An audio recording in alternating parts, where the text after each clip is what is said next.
बिस्मिल्लाहिर्रहमानिर्रहीम। बिस्मिल्लाहिर्रहमानिर्रहीम। अल्हम्दुलिल्लाहि रब्बिल आलमीन वस्सलातु वस्सलामु अला रसूलिहिल करीम। अम्मा बाद फ़अऊज़ु बिल्लाहि मिनश शैतानिर रजीम। बिस्मिल्लाहिर्रहमानिर्रहीम। अल्लाहुम्मा सल्लि अला सय्यिदिना मुहम्मद व अला आलि सय्यिदिना मुहम्मद व बारिक वसल्लिम। मेरे अज़ीज़ भाई और बहनों, अस्सलामु अलैकुम वरहमतुल्लाह। मैं आपका भाई मोहम्मद सलमान बिन सलीम आपका इस्तकबाल करता हूँ आज के इस सेशन में, जिसका टॉपिक है पहलगाम में जो इंसिडेंट हुआ, बहुत ही दर्दनाक जो वाक़या पेश आया है, टेरर अटैक जो हुआ है, जिसको प्रोपोगेंडे के थ्रू यूज़ किया जा रहा है इस्लाम के थ्रू, कि इस्लाम एक दहशतगर्द रिलीजन है। इस्लाम के बारे में अफवाहें फैलाई जा रही हैं, जिससे हमारे पूरे मुल्क हिंदुस्तान में एक अफरा तफरी का माहौल मचा हुआ है। तो आइए ये प्रोग्राम शुरू करते हैं और जानते हैं कि हकीकत क्या है और प्रोपोगेंडे क्या है। अस्सलाम वालेकुम शहबाज भाई। वालेकुम सलाम वरहमतुल्लाहि वबरकातुहू। औज़ु बिल्लाहि मिनश शैतानिर रजीम। बिस्मिल्लाहिर्रहमानिर्रहीम। वस्सलातु वस्सलामु अला सय्यिदिल अंबियाइ मुरसलीन व अला आलिहि व अस्हाबिहि अजमाइन अला यौमिद्दीन। शहबाज भाई, रिसेंटली जो पहलगाम में जो इंसिडेंट पेश आया है, तकरीबन 26 सिटीज़न उसमें मारे गए हैं, और हमें पता है मेन स्ट्रीम मीडिया जो है वो मुसलमानों का सबसे ज़्यादा दुश्मन है। मेन स्ट्रीम मीडिया के बारे में मैं कहना चाहता हूँ कि उनकी रोज़ी रोटी ही मुस्लिम से चल रही है, कि उनके पास और कोई न्यूज़ है ही नहीं। ऑलवेज़ इस्लाम को टारगेट, ऑलवेज़ मुसलमानों को टारगेट, ना किसी और रिलीजन को टारगेट किया जाता है। बहरहाल, जो पहलगाम में जो इंसिडेंट हुआ उसमें 26 तकरीबन लोग मारे गए, और उसमें ये भी अफवाहें फैलाई जा रही हैं कि लोगों को धर्म के नाम पे मारा गया है, कि ना उनसे कुछ पूछा गया, सिर्फ पूछा कि तू हिंदू है तो उन्हें मार दिया गया। जबकि लिस्ट जब सामने आई तो उसमें पता चला कि एक मुस्लिम भी था जो टेररिस्ट जो थे उनसे लड़ रहा था, उनकी गन्स छीन रहा था, जो टूरिस्ट उन्हें बचाने की कोशिश कर रहा था। लेकिन मेन स्ट्रीम मीडिया उसके बारे में कोई बात नहीं कर रहा। मेन स्ट्रीम मीडिया उसको बिल्कुल भी शो नहीं कर रहा, क्योंकि इससे पता चल जाएगा कि जो मुसलमान है वो भी अमन पसंद है, वो अमन चाहता है। लेकिन मेन स्ट्रीम मीडिया इसको कुछ भी नहीं दिखा रहा, बल्कि प्रोपोगेंडे ही करे जा रहे हैं इस्लाम के खिलाफ। लोगों के दिलों में नफरतें फैलाए जा रहे हैं। तो इससे उन्हें क्या हासिल होगा, आप बताएं इस पर। कुरान सुनना पॉडकास्ट। देखिए, मैं पूरी जो इसकी डॉक्ट्राइन है ना, वो 3 इल्मी पॉइंट के साथ आपके सामने पेश करूंगा इंशाल्लाह। आप उससे इस चीज़ को समझिए। नंबर 1 इल्मी पॉइंट, कि जिन्होंने अटैक किया उन्होंने, अगर उनका मकसद था नाम पूछ करके कत्ल करना, तो उन्होंने सैयद हुसैन नाम के शख्स को कत्ल किया है जी, ठीक है। तो इससे ये बात साबित होती है कि वो किसी धर्म को मारने तो नहीं आए थे। दूसरा, ये फेक न्यूज़ चल रही है कि उन्होंने सबके नाम पूछे या कंफर्म किया उसके बाद मारा। ऐसा नहीं है। सिर्फ वो जो हस्बैंड वाइफ वाला वाक़या है उसमें उन्होंने नाम पूछा था और उसको शूट किया था, जिसको हम बिल्कुल सपोर्ट नहीं करते ना। इल्मी पॉइंट नंबर 2, कि जब उनका मकसद किसी धर्म को मारना नहीं था, उनका मकसद सिर्फ दहशत फैलाना था, ठीक है। तो जो वो सैयद हसन भाई हैं जिनकी शहादत हुई है, वो घोड़ों पर बिठाकर टूरिस्ट को ले जाने वाले थे पहलगाम में ऊपर और वहाँ से नीचे। इसी से उनका घर चलता था। उनके घर वालों की भी न्यूज़ आई है, जिसको गोदी मीडिया नहीं दिखा रही है।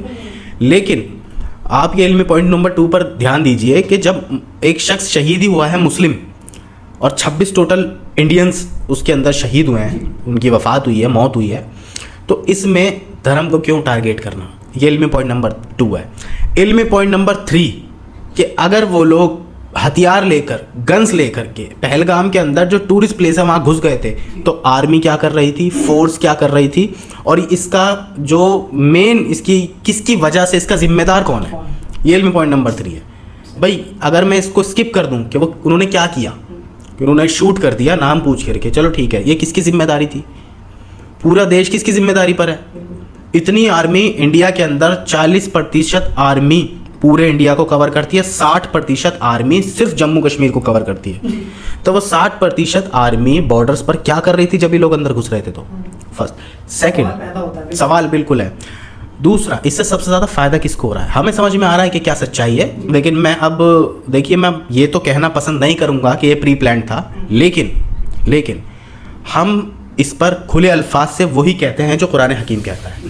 आप देखें सूरतुल मायदा आयत नंबर 32, अल्लाह ताला साफ फरमाता है कि जो शख्स नाहक कत्ल कर दे या ज़मीन पर फसाद पैदा करे उसको कत्ल कर दो। ये अल्लाह ताला का फैसला, ये हुकूमत अल्लाह ताला की है, ठीक है। आपको हज़रत उमर बिन ख़त्ताब रज़ी अल्लाह ताला का कौल मिलेगा। हज़रत उमर बिन ख़त्ताब फरमाते हैं कि अगर किसी शख्स के कत्ल में पूरा गांव पूरा कबीला मिला हुआ है तो मैं पूरे कबीले को कत्ल करूँगा। कुरान ही में अल्लाह ताला फरमाता है कि एक मासूम की जान नाहक कत्ल पूरी इंसानियत का कत्ल है, और एक शख्स को की ज़िंदगी को बचाना पूरी इंसानियत को बचा लेना है। ये कुरान कह रहा है, ठीक है। उन टेररिस्टों के साथ हमारी अपील है गवर्नमेंट से, और अमित शाह साहब से हमारी अपील है कि उनको फौरी तौर पर पकड़ा जाए और कत्ल किया जाए, फांसी दी जाए। जो विक्टिम्स इसमें जो जिनका मर्डर हुआ है उनके घर वालों को 50-50 लाख रुपए कम से कम दिए जाएं और एक सरकारी नौकरी दी जाए, ठीक है। और ये बताया जाए कि इसका जिम्मेदार कौन है, ठीक है ना। अब ये आप मुझे बताएं क्या मैं ये गलत डिमांड कर रहा हूँ? अगर मैं पूछ रहा हूँ कि पहलगाम की बजाय ये इंसिडेंट इंडिया के किसी भी स्टेट में हो सकता है, तो क्या मैं गलत बात बोल रहा हूँ? और अगर ये कहीं भी हो सकता है तो फिर इसका जिम्मेदार कौन है? क्या 26 लोगों का मर्डर कर देने वाला टेररिस्ट ऐसे इंडिया में घुस सकता है? क्या वो टूरिस्ट प्लेस में ऐसे कोई आ सकता है, वो भी हथियार के साथ? सवाल यही पैदा होता है कि आर्मी उस वक्त क्या कर रही थी, और वो अब तक पकड़े नहीं गए, तो फिर वो कहाँ हैं? वहाँ के लोकल तो वो थे नहीं। वहाँ के लोकल तो अपनी पट्टियों पर जो है वो हिंदू भाइयों को ले जा करके ना लाद करके वो भाग रहे थे हॉस्पिटल के लिए, किसी को बचाने की कोशिश कर रहे थे। सच्चाई ये है जो न्यूज़ नहीं दिखा रही है, ठीक है। और वहीं के लोकल जो हिंदू हैं वो खुद बोल रहे हैं कि भाई हम अपनी आंखों से देख रहे हैं, कश्मीरियों ने हक अदा कर दिया। कितनी वीडियोस में आपको दिखाऊं इंटरनेट पर, अगर पब्लिक डिमांड करे तो हम अपलोड करेंगे अपने चैनल पर, कि कश्मीरियों ने जो ट्रैवलर्स हैं वहाँ पर नॉन मुस्लिम्स, उनके लिए खाना फ्री कर दिया, अपने घर में पनाह दे रहे हैं। जो बसेस खड़ी हुई हैं उनको कह रहे हैं फ्री लेके जाएंगे हम तुम्हें, चाहे तुम्हें रेलवे स्टेशन जाना हो चाहे एयरपोर्ट जाना हो। और जो लोग आ रहे हैं होटल उनको भी फ्री सर्विस दे रहे हैं, और अपना नंबर लगा रखा उन्होंने ऑटो तक पे। और जो कैब्स होती हैं कैब पर अपने नंबर लगा रखा है कि आप हमें कॉल कर दें, हम जहाँ आपकी लोकेशन होगी वहाँ आपको फ्री रिसीव करेंगे, जहाँ आपको जाना हो वहाँ छोड़ेंगे, खाना फ्री देंगे, पानी फ्री देंगे। उनका तो रोज़गार, उनकी तो रोजी रोटी जो है टूरिस्टों से चलती है। बट जो मेन स्ट्रीम मीडिया है वो ये चीज़ क्यों नहीं दिखाता? क्योंकि जो अवामुन नास है, हिंदुस्तान की जो ज़्यादातर पब्लिक है, या मैं कहूँ हिंदू आवाम जो है, वो मेन स्ट्रीम मीडिया को ज़्यादा फोकस करती है। आपका चैनल हो गया या जितने छोटे छोटे यूट्यूब पे चैनल हो गए, इंस्टाग्राम पे हो गए पेजेस, वो अगर सच दिखा रहा है तो वो क्यों देखें? क्योंकि जो मेन स्ट्रीम मीडिया वो तो फोकस कर रही है मुस्लिम्स को, हर बार टारगेट कर रही है मुस्लिम्स को। तो उस आवाम के लिए आपकी तरफ से क्या? देखिए, अगर जो मेन स्ट्रीम है दिखा रही है उसको देख करके इंसान वही सोचने लगता है जो वो दिखा रही है, तो अभी कुछ टाइम पहले एक पुलिस ऑफिसर ने पूरी जिम्मेदारी के साथ ट्रेन के अंदर मुस्लिम्स का नाम पूछकर उनको शूट किया था, और फिर उसने बाद में ये कहा था कि वो मेंटली सिक है। तो मेंटली सिक इंसान है, मेंटल है, वो इंडियन आर्मी में क्या कर रहा है, इंडियन पुलिस में क्या कर रहा है, फोर्स में क्या कर रहा है, कैसे भर्ती हो सकता है वो, और उसके हाथ में आपने हथियार कैसे दे दिया? तो ये साफ पता चलता है कि ये प्री प्लान था। अभी कुछ टाइम पहले ट्रेन के अंदर नाम पूछ करके मुस्लिम को मार दिया, लेकिन हम कहते हैं ठीक है भाई, वो भी आतंकवाद था, ये भी आतंकवाद है। नाम पूछकर मार देना, चाहे हिंदू को मारा जा रहा हो चाहे मुस्लिम को मारा जा रहा हो, वो तो आतंकवाद है। इसको कंट्रोल करना तो गवर्नमेंट की जिम्मेदारी है, या मेरी जिम्मेदारी तो नहीं है इसको कंट्रोल करना, है ना। अब अगर पब्लिक मेन स्ट्रीम का मीडिया देख रही है, मीडिया पर यह खबर नहीं है जो मैं आपको बता रहा हूँ, ट्रेन में जो मुस्लिम को मार दिया था, तो इसमें मेरी या आपकी या किसी मुसलमान की क्या गलती है कि मेन स्ट्रीम की मीडिया वो नहीं दिखा रही है? मेन स्ट्रीम की मीडिया ने तो शत्रुघ्न सिन्हा साहब का इंटरव्यू नहीं दिखाया जो उन्होंने दिया है। शत्रुघ्न साहब से पूछा है कि जी हिंदू कत्ल हो रहा है, उन्होंने कहा ऐसे क्यों बोल रहे हो भाई, हिंदू क्यों कर रहे हो, इंडियन मरे हैं, और उसमें मुस्लिम भी था मरने वाला, ठीक है ना। इतनी फेक न्यूज़ चल रही है, वो कह रहे हैं कि वो ना आइडेंटिफाई कर रहे थे बॉडी से, उनकी कपड़े उतार कर देख रहे थे, हालांकि बिल्कुल झूठ है ये। और ये भी अफवाह है कि कलमा पढ़ा रहे थे मरने से पहले, और ये मेन चैनल्स का हाल है, मेन चैनल्स का हाल। जबकि कुरान में अल्लाह ताला कह रहा है ला इकराह फिद्दीन, दीन में कोई ज़बरदस्ती नहीं है, ठीक है। और अल्लाह ताला की तरफ से हुक्म है कि इनके साथ हुस्न सलूक करो। अल्लाह के रसूल ने फरमाया कि गैर मुस्लिमों के साथ हुस्न सलूक करो, अच्छे से अच्छा सलूक करो। इन सारी बातों को बोलने के बाद भी मैं जिम्मेदारी के साथ ये कहता हूँ कि उसके बाद भी हम हिंदुओं के साथ खड़े हैं। अगर ये करने वाले मुस्लिम है ना, तो अल्लाह ताला जहन्नम में डाले ऐसे मुसलमानों को, हम साथ हैं हिंदुओं के। और जो ये इंसिडेंट हुआ है इसमें हम पूरी मजम्मत करते हैं कि ये गलती किसकी है, ये देखने मेन फोकस है। ये हमला कल को पहलगाम में हुआ है, आज हमारे यहाँ भी हो सकता है, और हमारा कोई भी शख्स, कोई भी कपल, बताइए मुझे कितना मुझे अफसोस हुआ जब मैंने वो पोस्ट देखी जिसमें वो वाइफ बैठी हुई थी और वो अपने हस्बैंड के लिए वो भीख मांग रही थी और कह रही थी कि मुझे भी आप लोग शूट कर दो। तो उसके आगे जो बोला है ना उसने, इससे भी ये पता चलता है कि ये कुछ अलग ही पैगाम दिया जा रहा है, ठीक है ना, वरना कोई टेररिस्ट ऐसी बात नहीं बोलता। प्लान जो कुछ हुआ है, ऐसा मैं कहना नहीं चाहता कि ये प्री प्लान था, जी। ऐसा मैं कहना नहीं चाहता, लेकिन सवाल ये बनता है कि इसका जिम्मेदार कौन है। अगर सरकार इसकी जिम्मेदार है तो सरकार की जिम्मेदारी है कि उनको पकड़ के फौरी तौर पर कत्ल किया जाए, और उन लोगों को भी जिन लोगों के घर का ही मर्डर है, उनके घरों में 50-50 लाख रुपए कम से कम दिए जाएं और उनको सरकारी नौकरी दी जाए। ऐसा होना चाहिए, सरकार की जिम्मेदारी है कि एक सिटीजन को ये सब दिया जाना चाहिए, बिल्कुल। लेकिन शहबाज भाई, why always Muslim, why always Islam, ये सवाल पैदा होता है कि कहीं भी कुछ भी होता है, अगर उसमें कोई मुसलमान मुलव्विस है या उसका सिर्फ नाम ही है, तो मेन स्ट्रीम मीडिया उस चीज़ को इतना उछालता है कि सबसे ज़्यादा जो देश को, हिंदुस्तान को खतरा है वो मुसलमान से है, और जो उनके चेले चपाटे हैं वो इस स्लोगन को चलाता है कि हिंदू खतरे में है। मैं इसका जवाब बहुत साफ लैंग्वेज में देता हूँ कि इस इंडिया का आज़ादी के बाद सबसे पहला टेररिस्ट कौन था जिसने गांधी जी को शूट किया? वो मुस्लिम था। नहीं, Damini rape case international level पर फेमस हुआ था। एक वुमेन जिसका रेप 7 से 8 लड़कों ने किया था, जिनमें से एक नाबालिग था, उन सबको जेल हुई थी। बस इन दी एंड जब उसकी माँ की चप्पलें घिस गई तब उसमें से एक फांसी हुई थी। वो मुस्लिम से नहीं किया था, वो मुस्लिम थे।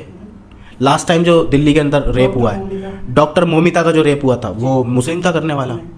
यानी देश का पहला जो टेररिस्ट था गोडसे, उससे लेकर के मैंने आज की लेटेस्ट न्यूज़ें आपको बता दी हैं करने वाले। जो ट्रेन हादसे में अभी कुछ महीने पहले नाम पूछकर पुलिस ऑफिसर ने शूट कर दिया मुस्लिम्स को दाढ़ी देख करके, और फिर उसने कहा कि मैं मेंटली सिक हूँ, इस बात पर उसको छोड़ दिया। बस तो उसे पता कैसे कि मुस्लिम है, और वो हाथ में गन लिए कैसे ड्यूटी कर रहा है अगर वो मेंटली सिक है तो? और अगर मेंटली सिक को तुमने ड्यूटी दी है तो ये तुम्हारा हर जाना है। देखिए, मरते हमारे भी हैं, मरते हमारे हिंदू भाइयों के भी हैं। हाईलाइट मुस्लिम को किया जाता है, हर बार। और अगर कोई हिंदू ऐसा जुर्म कर देता है जैसे कि मैंने दामिनी रेप केस दिखाया, तो वहाँ पे धर्म हटा दिया जाता है। हालांकि मैं ये बहुत जिम्मेदारी के साथ अल्फाज इस्तेमाल कर रहा हूँ। इस दौर में हिंदू और मुस्लिम नहीं चाहता कि फसाद हो। सब क्या चाहते हैं भाई? इकोनॉमी लेवल अच्छा हो। मैं वर्किंग इन पर्सन हूँ, मैं अपना घर चलाता हूँ, तो मैं चाहता हूँ कि अच्छे पैसे कमा के अपने घर को लौटूँ। कोई हिंदू है जो जिसके सर पे उसकी माँ बाप की, उसके घर की जिम्मेदारी ना हो, बीवी बच्चों की जिम्मेदारी ना हो। तमाम हिंदुओं पर, तमाम मुसलमानों पर ये जिम्मेदारियां हैं। तो सब ने क्या करना है? दिन भर में काम करना है और अपना घर चलाना है। ये अगर मैं ये तो नहीं कहता कि ये सब गवर्नमेंट करती है, लेकिन इन सब चीज़ों से हमें बहुत ज़्यादा नुकसान हो रहा है। इसलिए मैं ये चाहता हूँ कि इस पर गौर व फिक्र करें, चाहे हिंदू हो चाहे मुसलमान हो। मैं हिंदुओं के लिए स्पेशली फरमा रहा हूँ कि अल्लाह ताला कुरान में फरमाता है कि एक शख्स की मौत, एक मुस्लिम नहीं, एक शख्स, क्योंकि हिंदुओं का बनाने वाला, हिंदुओं का मालिक भी अल्लाह रब्बुल इज़्ज़त है, ब्रह्मा है। ब्रह्मा संस्कृत का लफ्ज़ है, अगर इसको आप अरबी में ट्रांसलेट करेंगे तो खालिक का लफ्ज़ आता है, कुरान के अंदर मौजूद है खालिक। तो हिंदुओं का भी तो खालिक ही है, अल्लाह ताला ही तो है उनका भी। तो हमें तो किसी भी लेवल पे उनको बुरा नहीं बोलना, ना उनसे नफरत करनी। लेकिन अगर हिंदुओं का कोई मरता है तो भी हमें वही उतनी तकलीफ है जितना मुसलमान के मरने पर होती है, और अगर मुसलमान कोई मरता है तो भी हमें वही तकलीफ होती है जो नेचुरली होती है। ये मैं इस मामले को एज अ हिंदू मुस्लिम या एक मुस्लिम स्कॉलर की नज़र से नहीं, मैं इंडियन की नज़र से देखूंगा। और सबसे ज़्यादा दुख की बात मैं ये देख रहा हूँ कि एक शख्स, एक मर्द जब शादी करता है, निकाह करता है, चाहे वो हिंदू हो चाहे मुसलमान हो, उसके बाद ये उसका ड्रीम होता है कि वो अपनी वाइफ को लेकर ना किसी हिल स्टेशन पर जाए, 10-15 दिन वहाँ वीकेंड बिता करके आए। ऐसे टाइम पर उसको शूट किया गया है और उसकी वाइफ वहाँ पर अपने न्यूली मैरिड कपल, वो अपने हस्बैंड की डेड बॉडी लेकर के बैठी हुई थी। तो ये बहुत ज़्यादा तकलीफ़ की बात है कि इसका ज़िम्मेदार कौन है। लोगों को ये सोचने पर मैं मजबूर करना चाहता हूँ कि इसका ज़िम्मेदार कौन है। आप ये छोड़ दें कि वो टेररिस्ट किस धर्म के थे, धर्म के नाम पर क्या कर रहे थे, क्या नहीं कर रहे थे। धर्म के नाम पे तो बहुत टाइम से धंधा चल रहा है। मैं ये पूछना चाहता हूँ, वो किसी भी धर्म के थे, वो कुछ भी थे, वो आए कहाँ से, उनके पास वेपन कहाँ से आई, आर्मी क्या कर रही थी, फोर्स क्या कर रही थी, और जो इंडियन फोर्स है वो क्या कर रही थी, सिक्योरिटी कहाँ थी। सिर्फ पहलगाम ही क्यों, दिल्ली क्यों, बेंगलोर नहीं, चेन्नई, मुंबई, कलकत्ता, लखनऊ, कहीं भी हो सकता था ये हादसा। तो जिम्मेदारी तो गवर्नमेंट की है ना कि वो हमें प्रोटेक्शन दे, हमें सिक्योरिटी दे।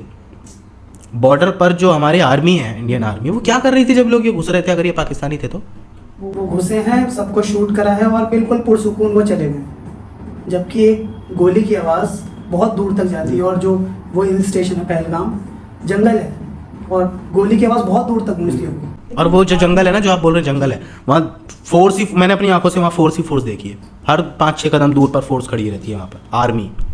तो ये सब क्या कर रहे थे, कहाँ थे ये कितना स्ट्रॉन्ग सवाल है। कोई लॉजिकल सोचेगा इस पर? धर्म का चश्मा हटा करके अगर लॉजिक का चश्मा लगा कर देखे तो ये कितना स्ट्रॉन्ग लॉजिक है कि यार वो आए कहाँ से थे और उनके पास हथियार थे, उनकी चेकिंग क्यों नहीं हो रही थी कहीं? क्या टूरिस्ट प्लेस पर ऐसे हथियार लेके जाना अलाउड होता है? बिल्कुल चेकिंग होती है। बिल्कुल।